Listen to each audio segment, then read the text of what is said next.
You guys probably all heard the saying that bigger is always better, but when we're talking folding phones, is that really true?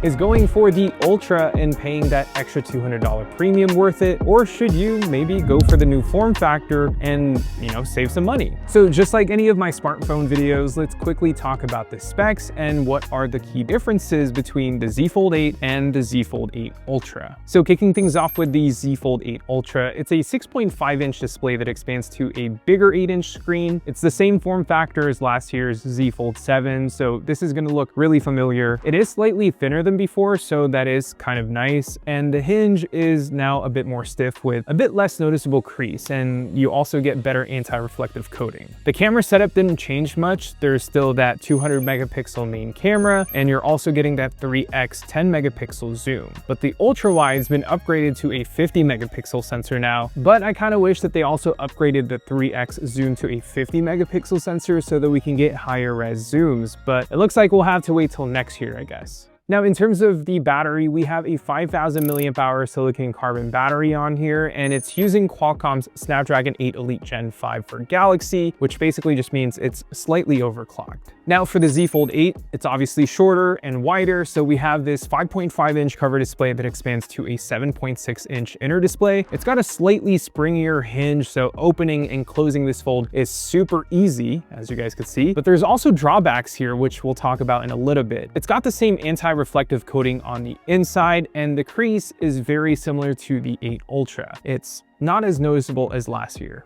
Now, the cameras on here are a little bit different too. Instead of having a triple camera setup, we have a dual 50 megapixel camera on here. We get a 1x main camera and an ultra wide camera at 50 megapixels. As for the battery, we have a slightly smaller 4800 milliamp hour silicon carbon battery, but both phones will still do 45-watt fast charging, and it's also using the same SoC, which is the 8 Elite Gen 5 for Galaxy.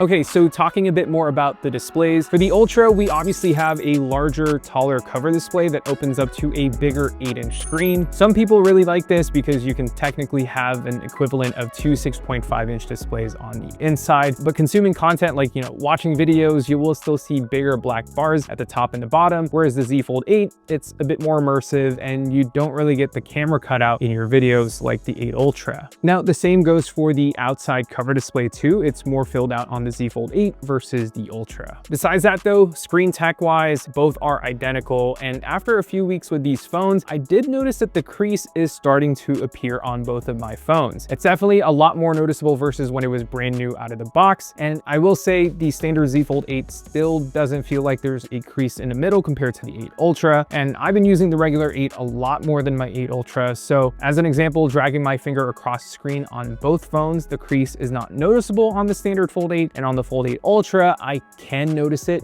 just a little bit. It's still better than what was on the Fold 6 and Fold 7, but nowhere near as good as Oppo's Find N6 in my opinion. Now, what is completely different though are the hinges on both phones. The Fold 8 Wide uses an Armor Flex hinge, which is basically designed to snap open and shut smoothly. That's why it feels very springy. The Fold 8 Ultra uses a Flex titanium hinge, and basically it's a bit stiffer and more durable while making the device a little bit thinner. So it's definitely a little bit more flexible in a way and doesn't, just snap into place like the regular Z Fold 8. And that kind of brings us to one of the biggest differences between these two phones, and it's the lack of flex mode on the regular Z Fold 8. If you'd like propping your phone up on a table to shoot photos or videos and love that split screen effect on previous folds, you won't get that on the standard Z Fold 8 anymore. Not exactly sure why Samsung decided to ditch flex mode here, but yeah, it's definitely not like the phone can't shoot at an angle. It's just anything past 90 degrees, it'll just spring open, which isn't the case for the Fold 8 Ultra. Now, Samsung can definitely push out a software update here and give the Z Fold 8 flex mode if they really want, but I guess if you really want to use flex mode and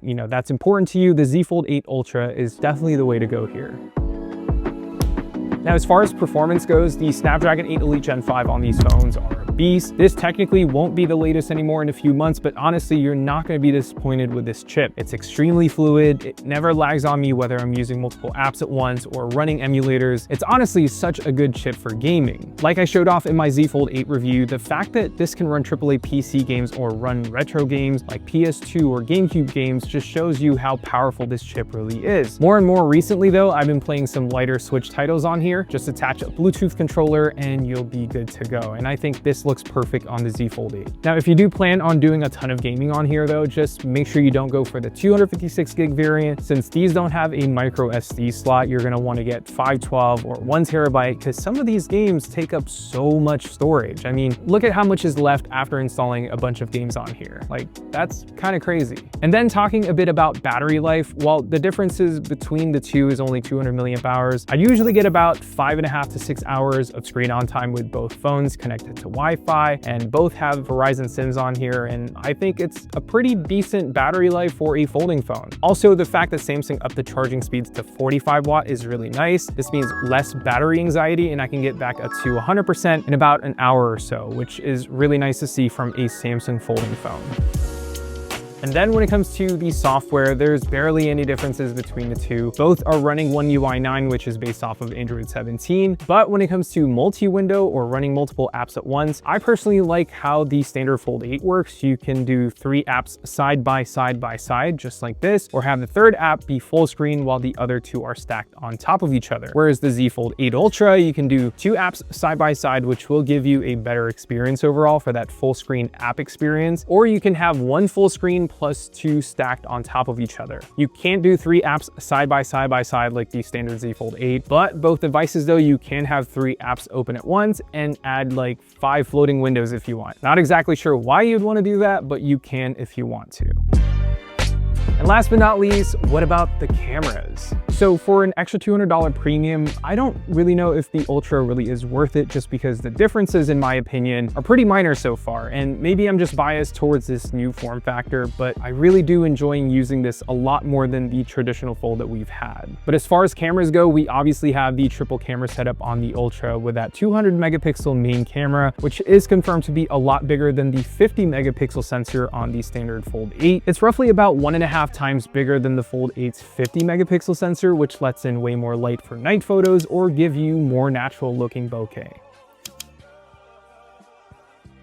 Now, the ultra wide is the same sensor on both phones at 50 megapixels, so there's no big change there. But the 10 megapixel 3x optical on the Ultra is definitely going to be a little bit sharper versus cropping in on the Fold 8's main camera 3x. But anything past that though, I feel like photos are pretty identical on both phones. I think in general though, photos out of both phones look very good. It looks very Samsung coded, which means they've got this like nice vivid saturated look to the photos, but also doesn't look overly processed. I'm personally not a big fan of how photos are being processed on Samsung phones as of late. They just have a certain look to them that, you know, some people like, but honestly though, they're not bad. And if you're not comparing these to, you know, Vivo or Oppo folding phones, I think the photos look pretty good. But obviously if you've used the Oppo Find N6, it's pretty easy to tell that these cameras are no match for that phone when it comes to camera hardware. And then when it comes to videos, the Z Fold 8 and Z Fold 8 Ultra also got the APV log treatment that we saw with Samsung's S26 Ultra. This means you can take some pretty incredible videos with really good dynamic range and videos that you can color grade to make it look cinematic. And here are some samples that's taken with both folds.